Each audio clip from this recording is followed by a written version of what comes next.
Hello, everybody. Welcome to another Market Minute with Jake. I am your host, Jake Eldridge with Realty One Group Eminence. And in today's Market Minute, we are discussing the real estate activity for the Fernley, Fallon, and Silver Springs areas of Northern Nevada for August 11th, 2021. If we take a look at that real estate activity, it shows that there's currently 99 homes actively for sale in these three regions, and 56 out of that 99 indicated they would be eligible for FHA financing. I always make note of that because many buyers are not only taking advantage of historically low interest rates, but in addition to that, using FHA financing so they can put as little as 3.5% down as the down payment towards the purchase of that new home, when it used to be that sometimes you had to come up with upwards of 20% as the down payment in order to purchase a home. So when we dive right into the numbers, again, there was 99 total homes actively for sale in Fernley, Fallon, and Silver Springs. The highest list price was at $2 million, and the lowest list price at only $99,999.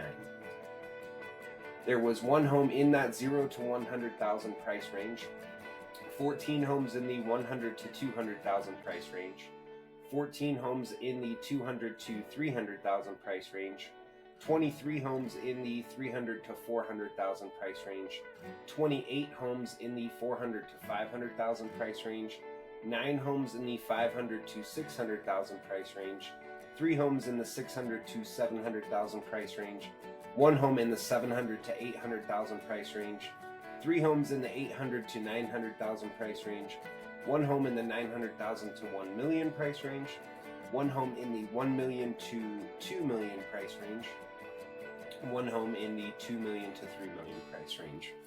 So when we break all of those numbers down, it indicates that the median list price for a home in Fernley, Fallon, or Silver Springs was sitting at about $395,000, with the average list price being not much higher at only $414,000.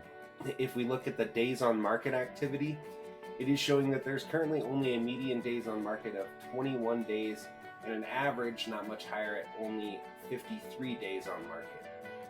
Now, as you know, this is where I like to break things down even further. With inventory being so limited, I think it's very important as a home buyer that you are actively paying attention to 4 things. First, make sure you are looking at anything that is in a new status. That is going to be the most recently listed homes for sale.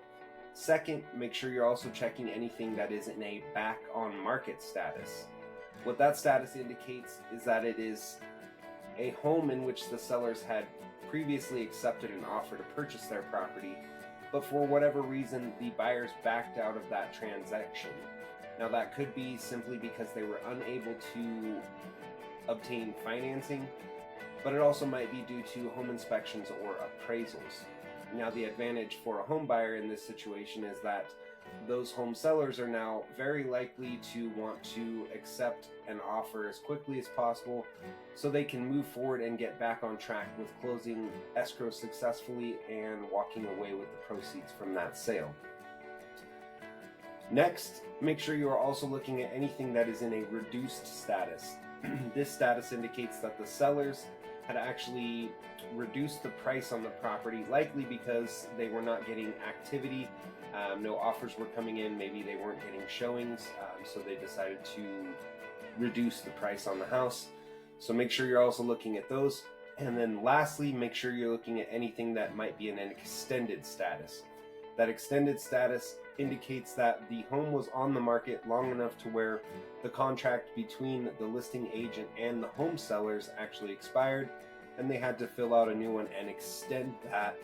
So make sure you keep your eyes on that.